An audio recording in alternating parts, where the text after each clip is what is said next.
ang mga kwento ng pag-ibig, kwento ng buhay at kwento ng pag-asa dito sa Barangay Love Stories. Love Stories.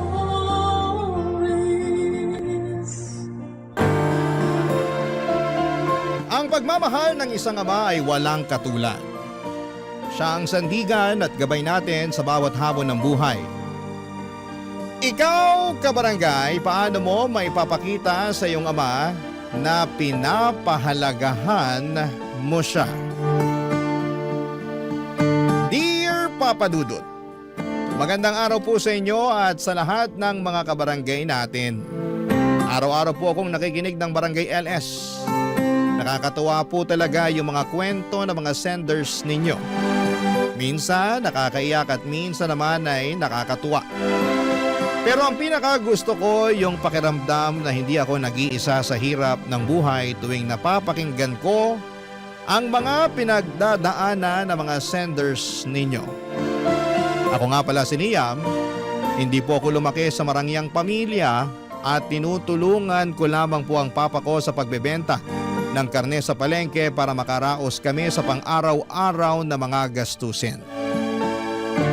Lumaki po ako sa poder ng papa ko. Hindi ko po talaga nakilala ang mama ko. Tuwing tinatanong ko si papa tungkol kay mama ay tahimik lamang siya. O kaya ang sinasabi niya ay huwag mo na siyang hanapin pa. At sa tagal ng panahon ay natanggap ko na rin ang sitwasyon na baka hindi ko na mahahanap ang mama ko.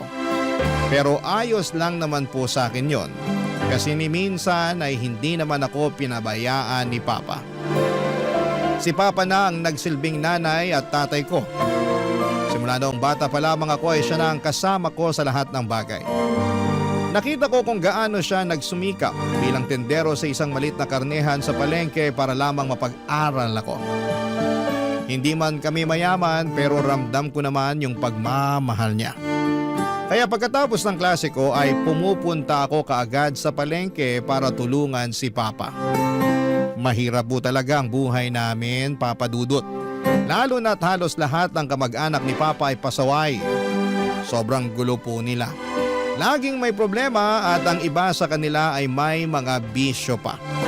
Kaya sa panahon ng pangangailangan ay wala rin kaming mahinga ng tulong. Pero nagpapasalamat ako dahil kahit na ganon, si papa ay nananatiling matino at maayos. Sa totoo lang ay wala na kaming maaasahan ni papa kung hindi ang isa't isa. Pero syempre may mga panahon din po na napapaisip ako at nangangarap na sana kahit konting ginhawa man lang ay maranasan namin ni papa. Kasi araw-araw na lamang kahit na anong kayod at pagod namin parang wala pa rin nangyayari. Parang kahit na anong gawin namin ni papa nararamdaman pa rin namin na hindi kami umaasenso sa buhay. At paminsan-minsan, nag-i-imagine at napapaisip rin ako na baka balang araw biglang magpakita si mama para tulungan kami ni papa kahit na papaano.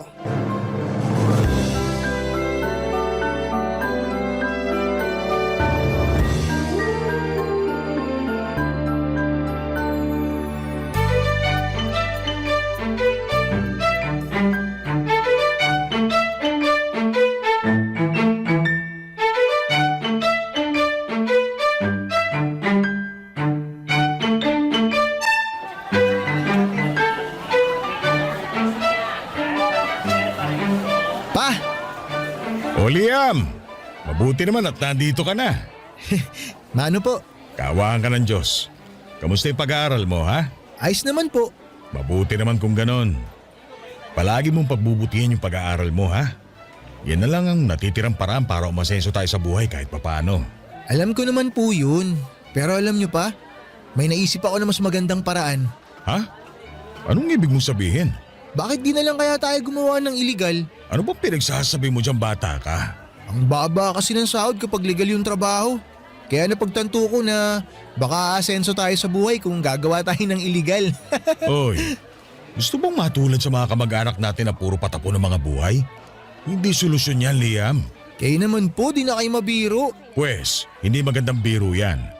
Huwag na huwag kang maiingit sa mga taong umasenso sa buhay dahil may napakan silang tao. Maniwala ka sa akin, anak. Dadating ang panahon na kakarma hindi ng mga taong yan. Lagi mong tatandaan na di bali nang mahirap tayo.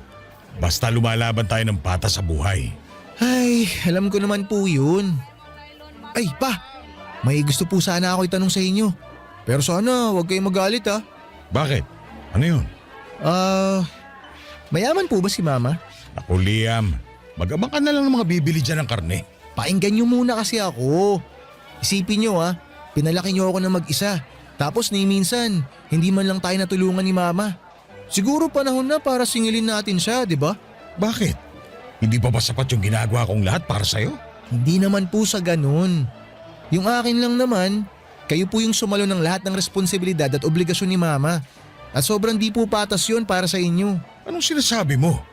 Na gusto mong hanapin yung mama mo? Ganun ba yon? Parang ganun na nga ho. Para saan pa? Hindi ba't matagal ko nang sinasabi sa'yo na kusa tayong iniwan ng mama mo nung maliit ka pa lang? At wala siyang balak na balikan pa tayo. Malay nyo naman pa. Baka gusto na tayong balikan ni Mama pero hindi niya lang alam kung saan tayo hahanapin. Ganun ba? O edi sige, hanapin mo na lang yung mama mo at iwan mo na ako. Kayo naman po sobrang matampuhin. Siyempre hindi ko naman po magagawa sa inyo yun. Kung ganun, bakit palagi ka na lang nagtatanong sa akin tungkol sa mama mo, ha? Curious lang naman po ako pa, yun lang yun. Malay nyo naman, baka mayaman na si Mama ngayon, di ba? Kung ganun, naku, sigurado tiba-tiba tayo. Mas pipiliin ko na lang kumain ng pagpag kaysa manghingi ng tulong dun sa walang kwenta mong nanay.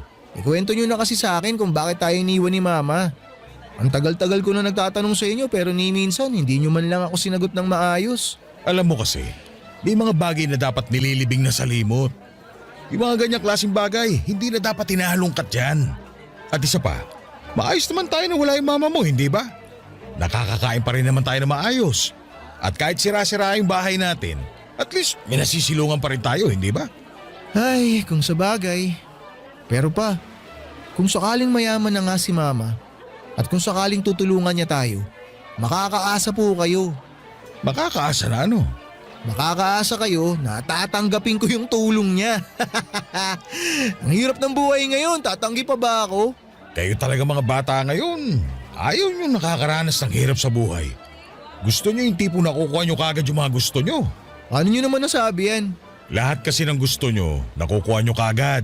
Halimbawa na lang, kapag gusto nyo manood ng teleserye, may internet na. Tapos kung gusto nyo makipaglandian sa mga girlfriend nyo, ayan, may messenger na rin. Alam mo ba nung panahon namin? Naku po, mukhang alam ko na kung saan papunta tong usapan na to ah. Makinig ka muna kasi. Alam mo ba nung panahon namin, wala kaming TV. Tapos kailangan pa namin pumunta doon sa kapitbahay para makinood ng TV. Ilang beses ko na pong narinig yan pa. Pwes, pakinggan mo ulit hanggang tumatak dyan sa utak mo.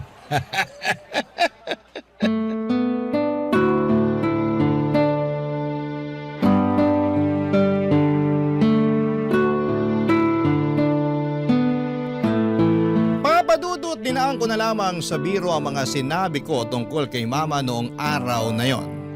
Pero ang katotohanan ay hindi talaga nawala ang tampo ko sa kanya. Iniwan niya kami noong sobrang gipit kami sa buhay at iniatang niya lahat ng responsibilidad kay Papa. Kaya hanggang ngayon ay hirap pa rin akong hanapin sa puso ko ang kapatawaran at pag-unawa para sa sarili kong ina. Noong mga panahong yun ay pilit kong iniiwasan na isipin yung tunay ko na nararamdaman sa sarili kong ina. Kasi kahit mahirap ang buhay namin ni Papa, nakakaraos pa rin kami. Kahit papaano, kahit na isang tuka lang kami. Kaya sobrang hanga ako kay Papa kasi ginagawa pa rin niya ang lahat para mapag-aral ako. Noon pa lang ay sinabi ko na sa sarili ko na balang araw kapag nakatapos na ako ng pag-aaral ay ibabalik ko lahat ng sakripisyo niya. At kapag nagkaroon na ako ng magandang trabaho ay pinangako ko na hindi na kami maghihirap pa ni Papa. Pero habang tumatagal ay parang lalo lamang akong sinusubok ng tadhana. Dumating yung araw na nagsara ang pwesto ni Papa sa palengke at nawalan siya ng trabaho. Kitang-kita ko sa mga mata niya ang lungkot, takot at pangamba. Ang sakit pala sa pakiramdam, yung wala kang magawa para sa sarili mong ama. Simula noon ay ilang beses kaming nagtiis na kumain ng pagpag. Nagsimula ng mga lakal si Papa kahit delikado at mahirap para lamang may kita. Kapag sinasabi kong tutulungan ko siya ay lagi siyang tumatanggi. Alam niyang hindi biro ang mga lakal. Madalas inaabot na siya ng magdamag para lamang makarami at ayaw rin niyang maapektuhan ang pag-aaral ko. Pero dumating talaga sa punto na hindi ko na kayang tiisin ang sitwasyon namin. Habang lumilipas sa mga araw, lalo ko lang nakikitang unti-unti nang nahihirapan si Papa sa pangangalakal. Halos araw-araw, bumabalik siya ng bahay na pagod, pawisan at sugatan ang mga kamay. Habang ako naman ay napipilitang manghingi ng pagkain sa mga kaklase ko para namang may makain. Kaya naman napagdesisyonan kong kausapin si Papa at sabihin ang isang bagay na alam kong hindi niya magugustuhan pero kailangan.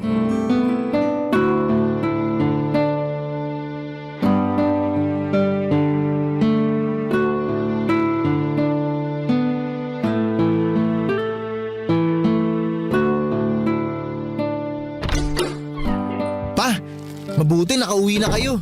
Nga pala, eto, may dala akong bihon. Sa'yo na yan. Naku, ayos lang po ako. Kumain na ako. Sigurado ka ba? Opo, nanghingi po ako ng baon dun sa kaklase ko. Ang totoo nga yan pa. Eto pa nga oh, may natira pa.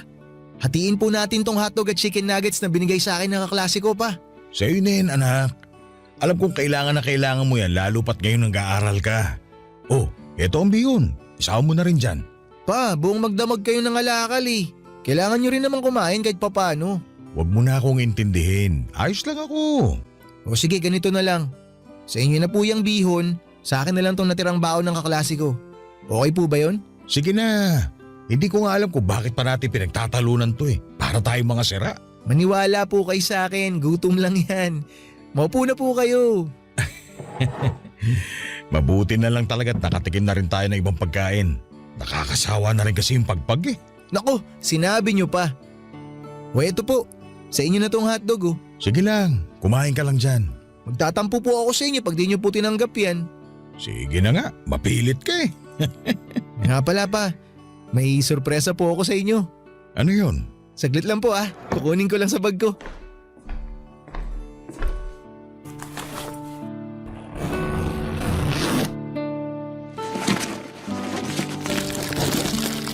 Eto po, may kanin na po tayo.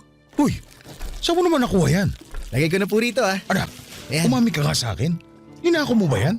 Si Papa talaga Mahirap po tayo, oo, pero hindi naman po tayo magnanakaw. Bigay lang din sa akin to ng kaklase ko. Nanghingi kasi ako sa kanya. At sa awa ng Diyos, eto po, napagbigyan niya ako. Anak, pasensya ka na talaga ha. Dapat hindi ka nahihirapan ng ganito eh. Paano ba naman kasi? Nalugi pa yung karnihan sa palengke. Kaya ayan, hindi na sila nagdalawang isip na tanggalin ako. Huwag na po kayong manghinayang dun. Hindi din naman kasi kalakihan yung kita dun eh. Nga pala, nag-apply na din ako bilang construction worker kung saan pumapasok yung kaibigan ko. Nag-text na po ba sa inyo yung pinag-applyan nyo sa construction? Anong text? Wala naman ako cellphone na. Makikibalita na lang ako doon sa kaibigan ko bukas. Mabuti naman po kung ganun. Huwag po kayong mag-alala, ipagdarasal ko po na matanggap kayo. Sana nga anak. Sawang-sawa na rin ako sa pangangalakal eh. Alam mo yung tipong nakaasa ka lang sa swerte? Ang hirap na walang regular na pagkakakitaan. Naiintindihan ko po kayo. Pero di bali na lang. Kasi kapag nakapagtapos ka na ng pag-aaral, mag-iiba na din ang takbo ng buhay mo. Huwag ka mag-alala. Ipinapangako ko sa iyo na igagapang ko yung pag-aaral mo. Ang totoo nga niyan. Ayos lang sa akin kung hindi mo ako tulungan pagdating ng panahon. Ang gusto ko lang ay makaranas ka ng maganda at maginhawang buhay. Gusto kong maranasan mo ang buhay na hindi ko pa naibibigay sa iyo hanggang ngayon. Nga po pala pa, gusto ko po sana kayo kausapin tungkol dyan eh. Bakit? May problema ba? Wala naman po. Kaso lang, gusto ko na po sanang tumigil sa pag-aaral. Ano? Nasisiraan ka na ba ng bait? Pa, sorry Pero ako na po yung nahihirapan para sa inyo eh. Tsaka napagtanto ko rin na kapag tumigil ako sa pag-aaral, mas matutulungan ko po kayo. Liam, huwag mong pairalin yung katangahan mo. Gusto mo bang matulad sa akin, ha? Ano pong gusto nyo? Yung tingnan ko lang kayo habang nahihirapan kayo sa pangangalakal. Maniwala kayo sa akin, para din sa inyo to. Di bali nang mahirapan ako basta makapagtapos ka lang. Ayoko matulad ka sa akin, anak. Gusto ko lang naman po sanang pag-aangin yung pasanin nyo eh. Alam kong hindi biro yung pinagdadaanan nyo para lang makapagtapos ako sa pag-aaral. Pero pa, pwedeng-pwede ko naman balikan yung pag-aaral ko kung kailan ko gusto eh. Titigil ka sa pag-aaral tapos ano? Sasama ka sa akin sa pangangalakal. Huwag na, Liam. Maghahanap ka lang ng sakit ng katawan. Pa, ang akin lang… Tapos na ang usapang to. Sige na, kumain ka na lang dyan.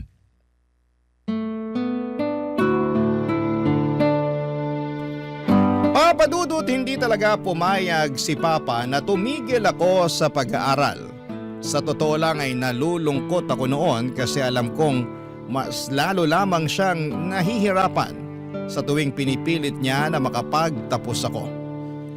Pero kahit na ganoon ay natutuwa rin ako kasi ramdam na ramdam ko kung gaano ako kamahal ni Papa.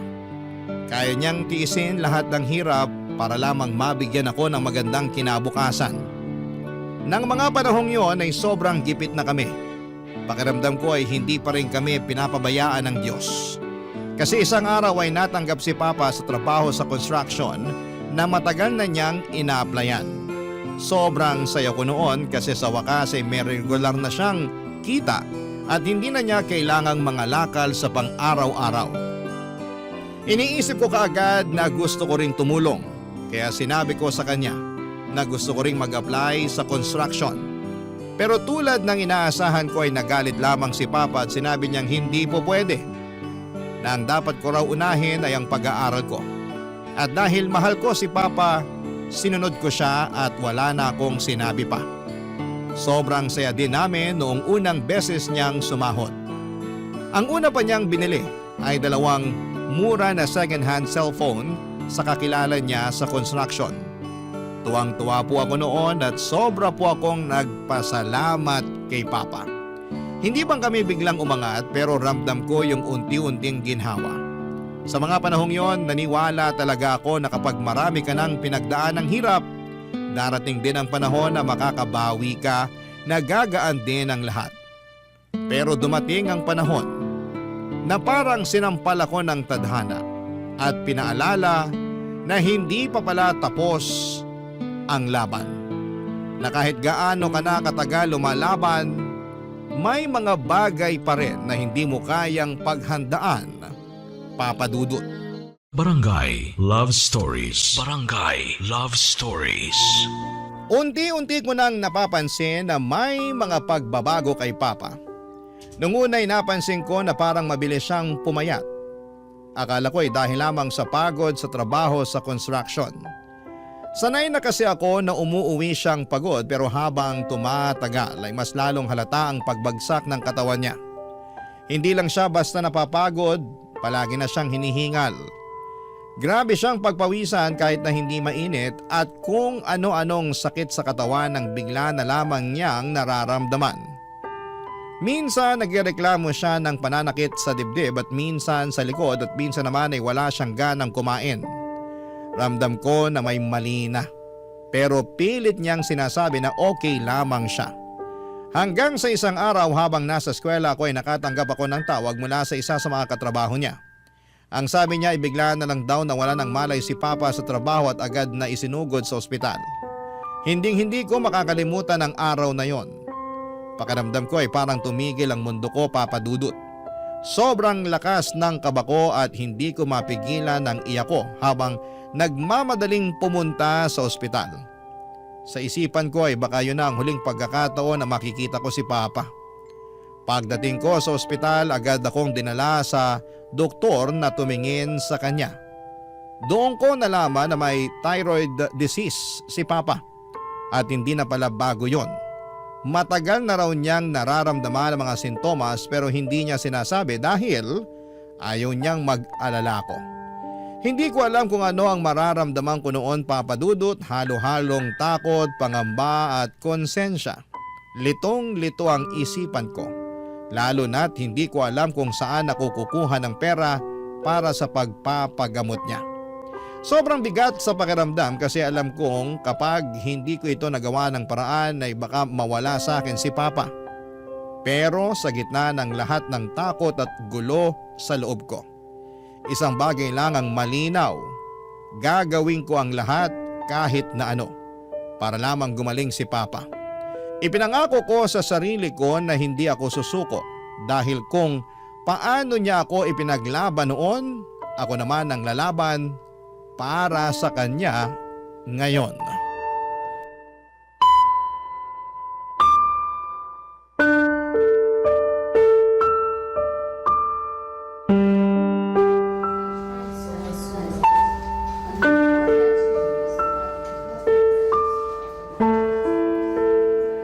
Pa, kumusta na po yung pakiramdam nyo? Ayos lang ako. Anak, pakikuha nga muna yung cellphone ko sa gilid ng kaliwang tuhod ko. Teka, saan po ba? Ay, ito po. Sandali lang ha. Sino po yan te-text nyo pa? Boss ko sa construction. Manghihiram ako ng pera. Baka malubog lang po kayo sa utang pag ginawa nyo yan. Di bale na. Basta makalabas lang ako dito. Nga pala, kamusta na yung pag-aaral mo? May sasabihin po sana ako sa inyo pero huwag kayong magagalit ha. Bakit? May problema ba? Kasi ano pa eh. Sige na, sabihin mo na sa akin. Tumigil na po muna ako sa pag-aaral. Ano? Natanggap po kasi ako bilang waiter sa restaurant na pinag-applyan ko eh.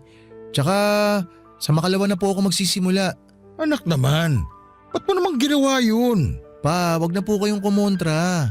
Yung pag-aaral ko, makakapaghintay naman po yun eh. Pero ang mahalaga ngayon ay yung mailabas ko kayo dito sa ospital. Pero hindi pa rin ako natutuwa sa ginawa mo. Ipinapangako ko po sa inyo na kapag nakalabas na kayo dito, babalik din po ako sa pag-aaral. Pero ako yung tatay mo. Hindi mo ako responsibilidad. At obligasyon kong alagaan at pag-aralin ka hanggang sa makapagtapos ka. Huwag na po kayo mag-isip ng ganyan. Kaya ko to pa. Gaya nga ng sabi ko, ang mahalaga ay yung makalabas kayo dito sa lalong madaling panahon. Basta, panghawakan ko yung sinabi mo ha. Opo, pangako po.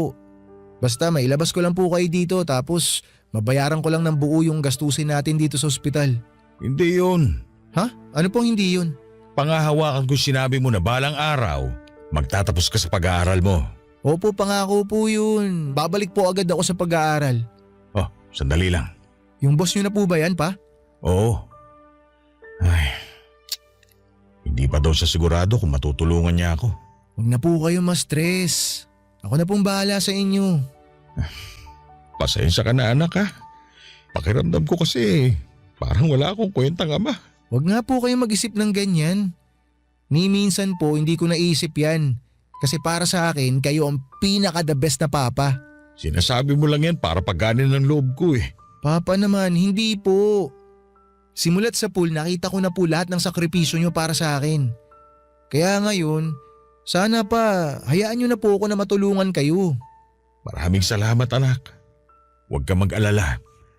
Kapag nakalabas na ako dito, babawi ako sa'yo. Huwag nyo na po muna kasing isipin yan. Ang isipin nyo, gumaling kayo agad.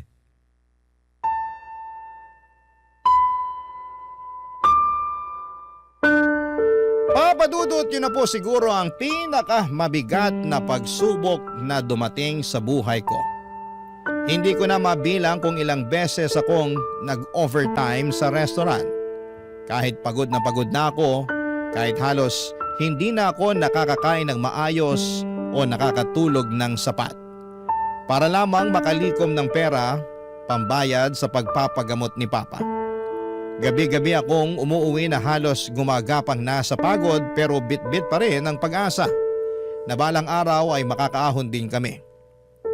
Pero kahit na anong sikap ko, parang lalo lang akong nilulubog ng tadhana. Hanggang isang araw, isang ideya ang pumasok sa isipan ko. Ang tanging paraan na naisip ko ay ang hanapin ang mama ko at subukang humingi ng tulong sa kanya. Sinubukan ko siyang hanapin sa Facebook at sa awa ng Diyos ay nakita ko rin ang account niya. Agad ko siyang minessage pero ilang araw ang lumipas, walang sagot. Paulit-ulit kong chinecheck kung nakita na niya ang mensahe ko pero palaging seen lang ang nakalagay. Hanggang sa isang araw ay napansin ko sa isa niyang post na may nakalagay na address. Hindi ko alam kung sa kanya talaga yon Pero nagdasal ako ng taimtim at nilakasan ang loob ko. Pinuntahan ko ang address na yon at umaasang baka sa wakas matulungan na rin kami ni Papa. Iniisip ko na siguro naman pagkatapos ng mahabang taon may puwang pa rin ako sa puso ni Mama bilang anak niya at siguro naman ay hindi niya ako tatalikuran. Pero pagdating ko sa bahay niya, ibang-iba sa inaasahan ko ang sumalubong sa akin. Maayos ang bahay, may sasakyan sa garahe at may mga bata sa loob. Lumabas si Mama at pagkakita niya sa akin ay tila hindi niya alam kung paano ako kakausapin. Nang sinabi ko kung sino ako at kung bakit ako naroon ay diretsahan niya akong sinagot. May bago na raw siyang pamilya at hindi na siya pwedeng tumulong sa amin. Nabigla ako.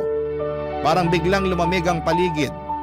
Pero kahit na ganoon ay nagmakaawa ako sa kanya at ang sabi ko ay di bali na kung ayaw niya akong kilalanin bilang anak niya. Basta matulungan niya lamang si Papa. Kahit kaunting tulong lang sana, kahit pansamantala. Pero nanatiling matigas ang puso niya. Sa huli ay inabot niya sa akin ng 1,000 at sinabi niyang wala na siyang maitutulong pa. Para akong binuhusan ng malamig na tubig at sobrang sakit noon. Kung dati kahit papaano ay nagagawa ko pang magbiro tungkol kay Mama, nagpapatawa lamang ako para hindi ko maramdaman ang sakit ng pang-iiwan niya. Ngayon, hindi ko na kayang banggitin ang pangalan niya nang hindi ako masasaktan. Aaminin ko nung mga panahong yon ay nagtanim talaga ako ng matinding sama ng loob sa sarili kong ina, Papa Dudut.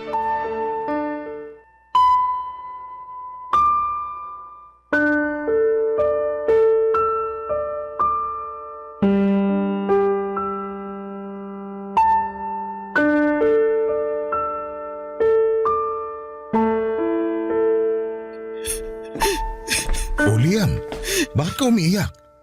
May nangyari ba sa trabaho? Wala po. Wala po to. Ayos lang po ako. Sige na, magsalita ka na. Kilala kita.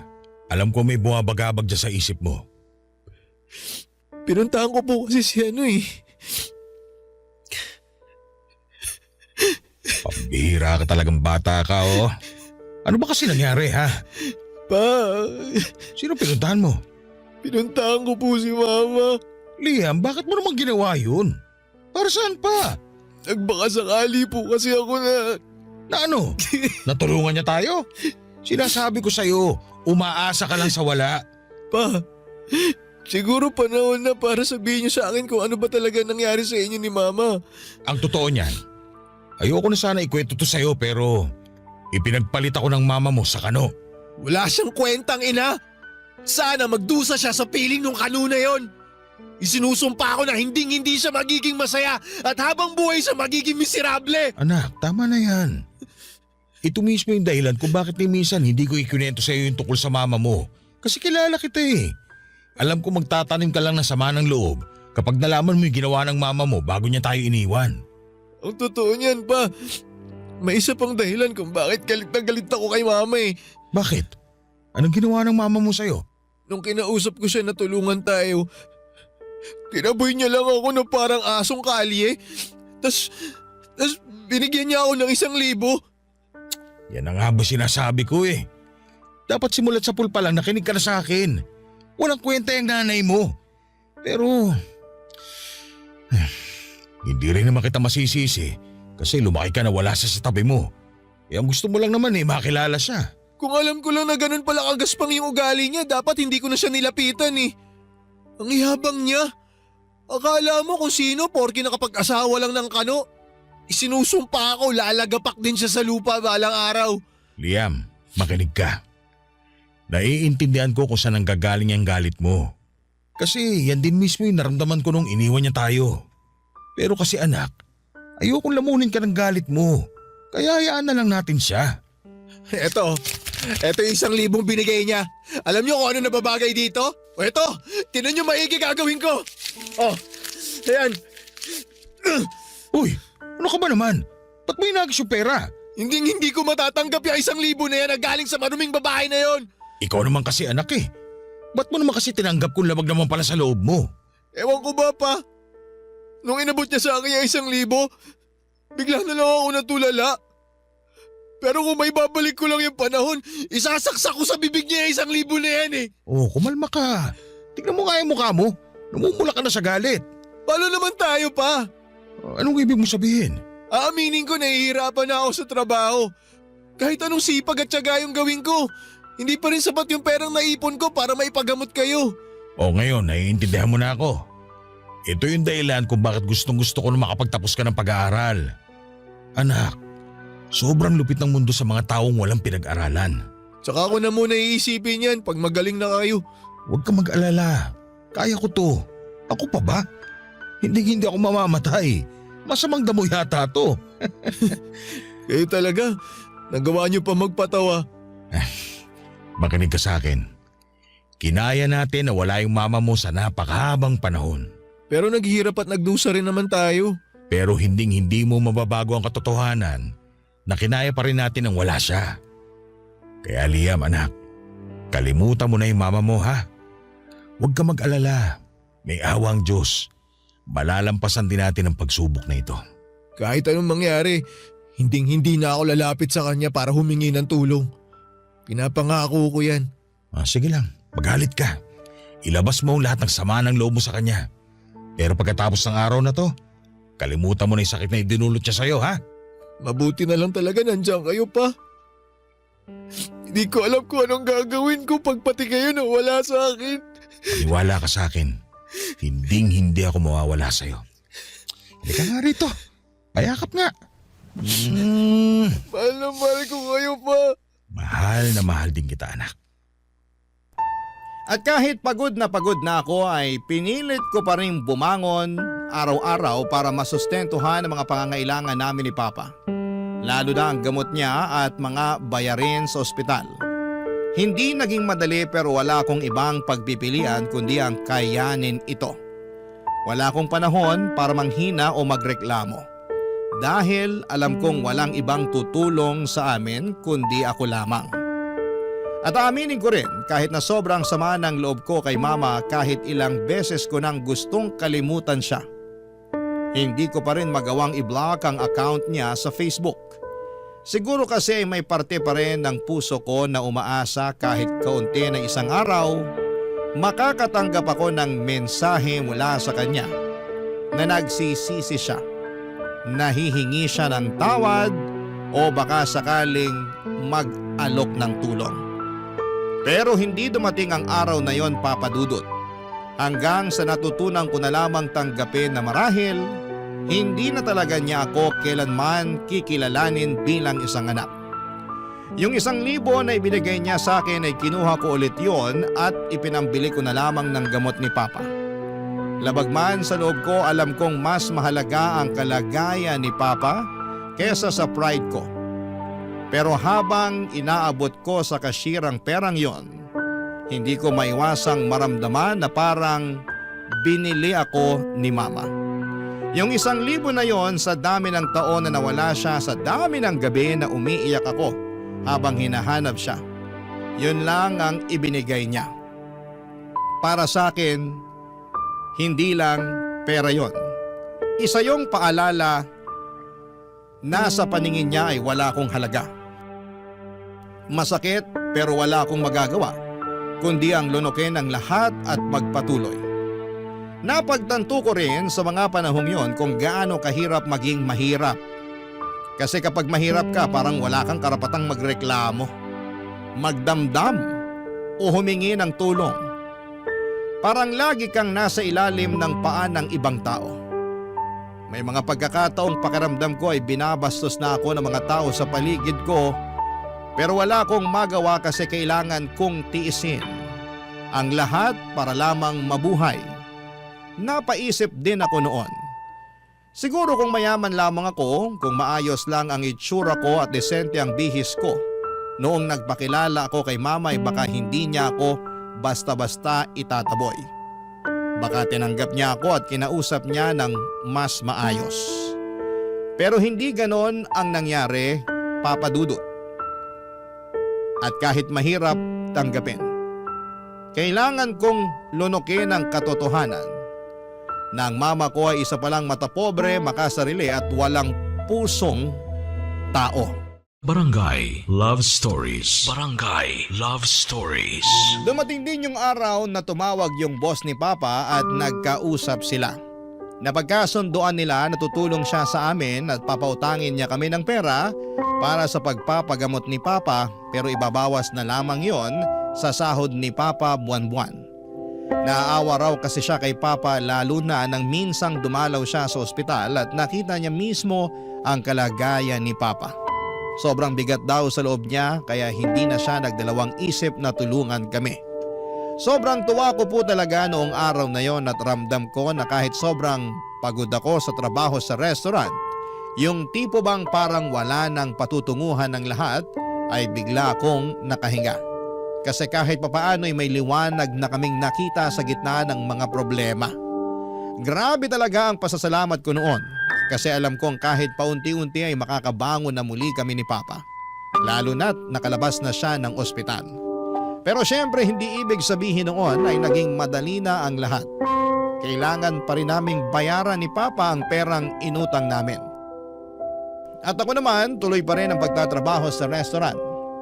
At may mga panahon din na tumutulong ako sa pagbabayad ng utang kahit kaunti lang ang kaya kong ibigay basta makatulong at makabawas doon sa perang inutang namin.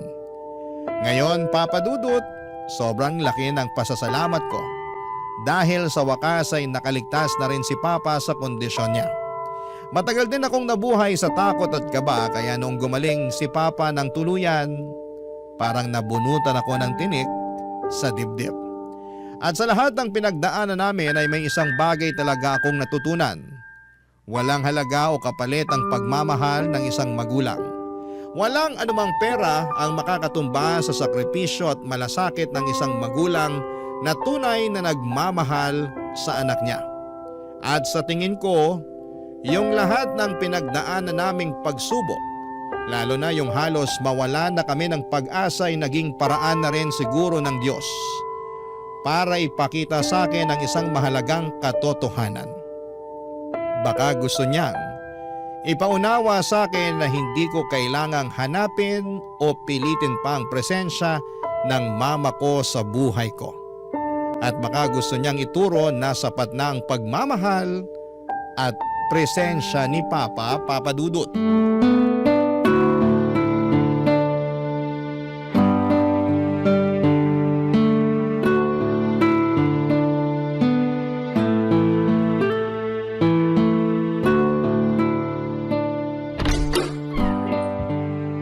Nandito na po ako. Ano po? Kaawaan ka ng Diyos, anak. Nga pala, may sorpresa ako sa'yo. Oh, ayan. Wow, leche flan! Paborito ko! Kainin mo na yan ha. Wala pa naman tayong ref. Salamat po pa. Kahit ano para sa'yo. Ay nga po pala. Kumusta naman po yung trabaho nyo? Ayun, okay lang naman. Huwag po kayo masyado magpapakapagod ha. Ayoko po magkasakit kayo ulit. Aba syempre, ang hirap kaya magkasakit. At isa pa, ayoko nang bumalik sa ospital na yun. Nung nandun ako, pakiramdam ko mas lalo ako magkakasakit eh. Nga pala, may gusto sana akong pag-usapan natin. Ano po yun? Kailan ka ba babalik sa pag-aaral? Pa, Seryoso ko. Tigilan mo na yung pagtatrabaho sa restaurant at bumalik ka na sa pag-aaral. tutulungan ko po muna kayo na mabayaran lahat ng utang nyo dun sa boss nyo. Sige na nga. May magagawa pa ba ako? Mapilit ka eh. Pero ipangako mo sa akin na kapag nabayaran na natin yun ng buo, babalik ka na sa pag-aaral ha? Pangako po yun. Mabuti naman kung ganon. Anak, may gusto sana ako itanong sa'yo. Ano po yun? Pero huwag kang magagalit ha. Kinabahan tuloy ako sa gusto nyong sabihin pa. Ano po ba kasi yun? Yung mama mo ba, nagparamdam pa sa'yo simula nung nakalabas ako ng ospital? Hindi na po. Hindi naman na po kailangan eh. Hindi naman po siya kawalan. Alam kong malaki ang kasalanan ng mama mo sa akin. Lalong-lalo na sa'yo. Pero may papakiusap sana ako sa'yo. Anak, kung pwede, baka wala mo na sa puso mo yung galit at puot na nararamdaman mo sa mama mo. Akala ko po ba galit kayo sa kanya? Oo, noon. Pero nung nagkasakit kasi ako at akala ko mamamatay na ako, Napagtanto ko na sobrang ikli ng buhay para magtanim ng sama ng loob kahit kanino. Hindi po ganun kadali yung gusto niyong gawin ko pa. Pero subukan mo anak. Wala namang mawawala kung susubukan mo eh. Alam niyo po ba kung ano yung ikinagagalit ko? Yung tipong pride at dignidad na nga lang yung meron tayong mga kapos sa pera, tapos nagawa pa niyang wasakin yun. Ang totoo nga niyan, sobrang sama ng loob ko nung napilitan akong ipambili ng gamot niyo yung 1,000 binigay niya sa akin. Magpasalamat na lang tayo at nalampasan na natin yung pagsubok na yun. Ay, mas matatanggap ko pa nga siguro kung ibang tao yung gumawa nun sa akin eh. Pero pa hanggang ngayon, hindi ko lubos akalain na magagawa sa akin yun ng sarili kong nanay. Pero nandito naman ako anak eh. Makakaasa ka na hindi kita pababayaan hanggang sa huling hininga ko. Pasensya ka na. Dapat hindi na kita tinanong ng tungkol sa mama mo. Ayos lang po yun. Wala naman po kayong kasalanan eh. Biktima lang din kayo ng kasakiman niya. Siguro panahon na rin para gawin ko to. Bakit? Anong gagawin mo? Ibablock ko siya sa Facebook. Kung ayaw niya sa akin, mas ayaw ko sa kanya. Mas pipiliin ko pang mamali mo sa kalsada kesa kausapin siya.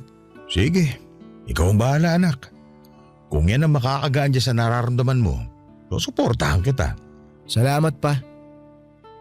O yan, na-block ko na. Basta ipangako mo na lang sa akin na magiging mabuting tao ka pa rin at hindi ka magpapalamon dyan sa galit mo. Pangako po yan. At ipinapangako ko rin po sa inyo na balang araw, makakapagtapos din po ako ng pag-aaral. At pag nangyari yun, syempre makakakuha na ako ng magandang trabaho. At pagkatapos nun, bibili tayo ng magandang bahay. At ako na po mismo ang bubuhay sa inyo. Huwag mo nang isipin yan anak. Ang gusto ko yung ma-enjoy mo yung perang pinaghirapan mo. Gaya nga nung sinabi ko sa iyo noon, hindi mo ko obligasyon. Alam ko naman po yun. Pero hindi naman labag sa loob ko na tulungan kayo eh. Ang totoo nga niyan, mas mapapanatag ang loob ko at mas mararamdaman ko na nagtagumpay ako sa buhay kapag tinulungan ko kayo. Ang bait-bait mo talagang bata ka. Napakaswerte ko sa'yo. Dyan kayo nagkakamali pa. Ako ang mas maswerte dahil anak niyo ko. Kung totoo yung sinasabi mo, payakap nga.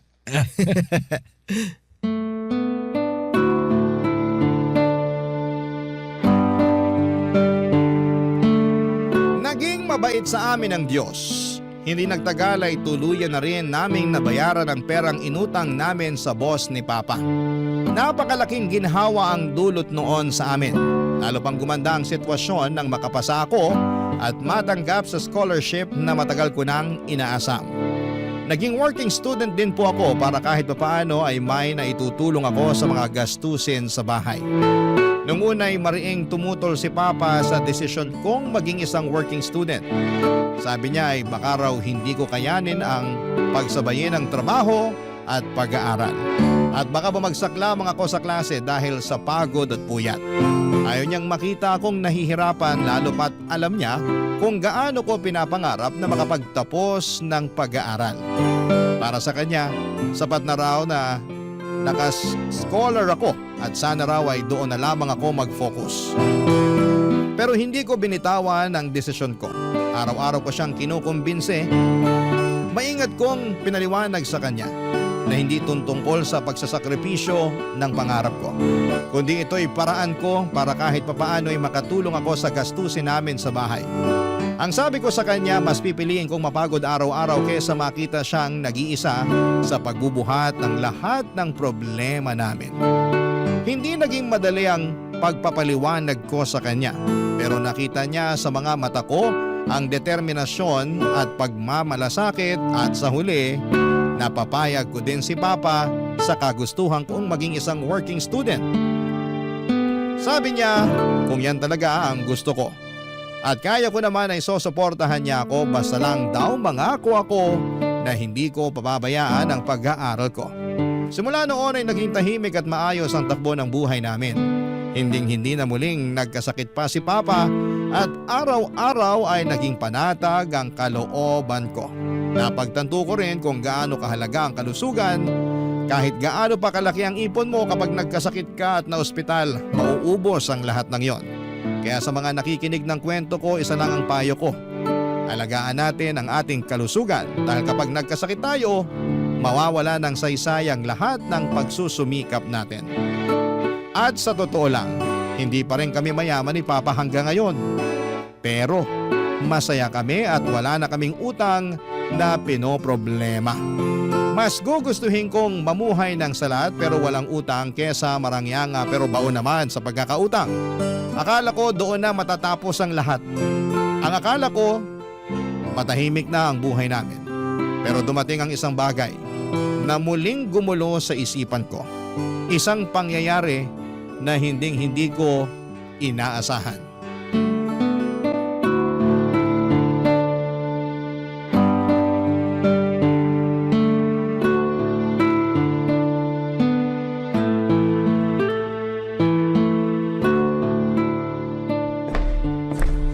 Pa, magbihis kayo. Oh, bakit? Pupunta tayo sa mall. Naku, gagastos ka pa. Wag na. Sige na, pagbigyan nyo na po ako.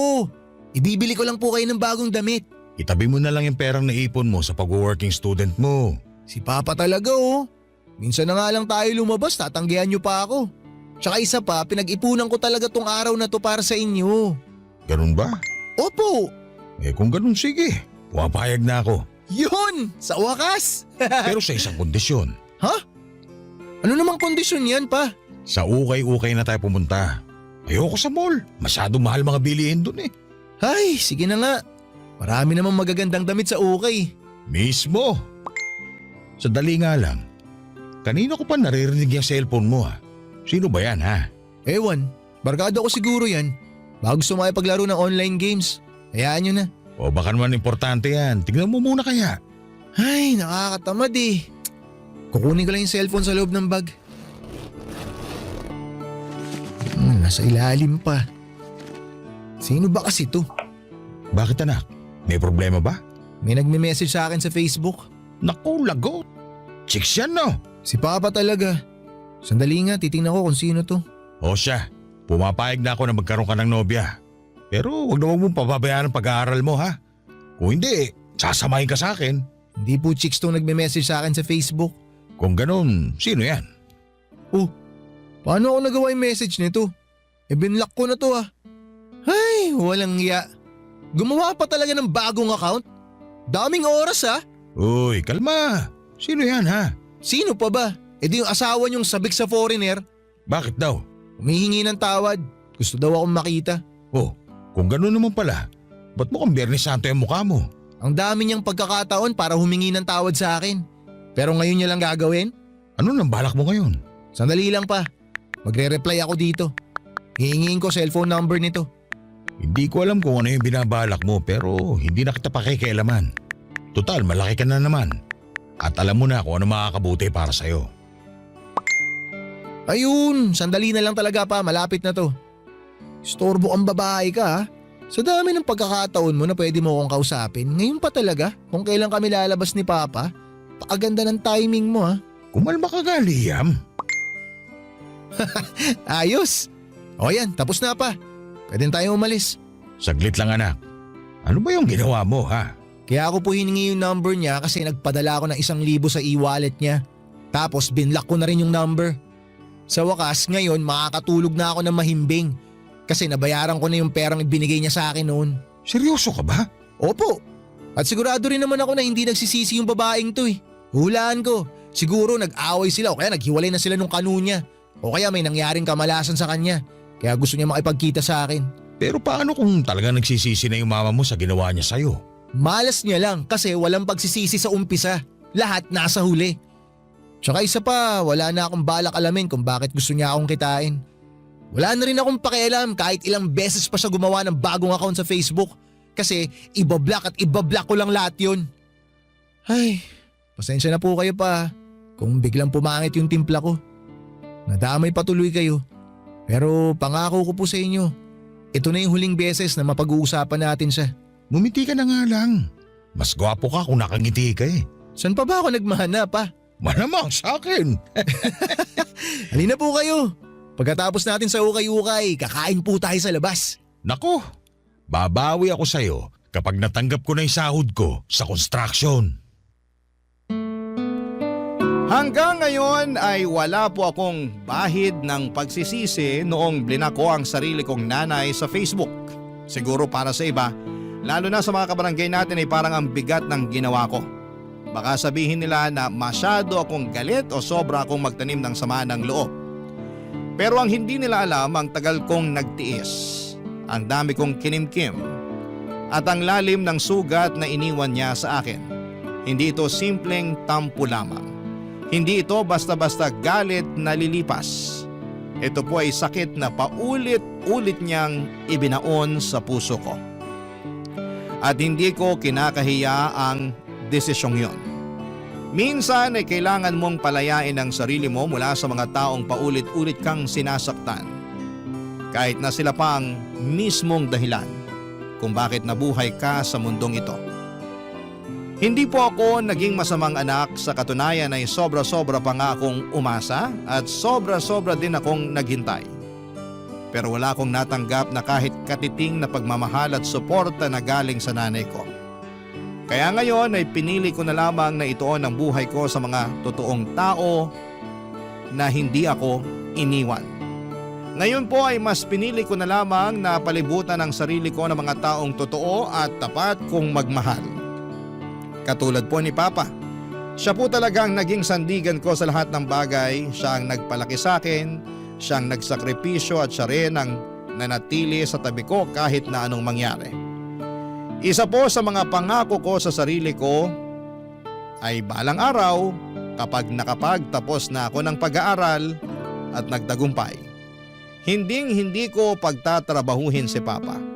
Ako na ang mag-aalaga sa kanya, ako naman ang magbabalik ng lahat ng ginhawa niyang sakripisyo para sa akin.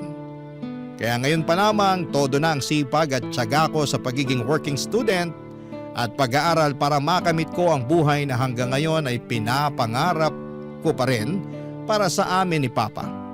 Maraming salamat po talaga sa pagbibigay sa akin ng pagkakataong may bahagi ang kwento ko, ang kwento ng isang anak na nasaktan, lumaban at patuloy na nangangarap. At kapag dumating ang araw na makapagtapos na ako, makakaasa po kayo na babalik ako at susulat ako sa inyo, Papa Dudut. Dala ang kwento ng tagumpay. Ang inyong forever kapuso at kabarangay, Liam. Kwentuhan naman tayo dito sa comment section.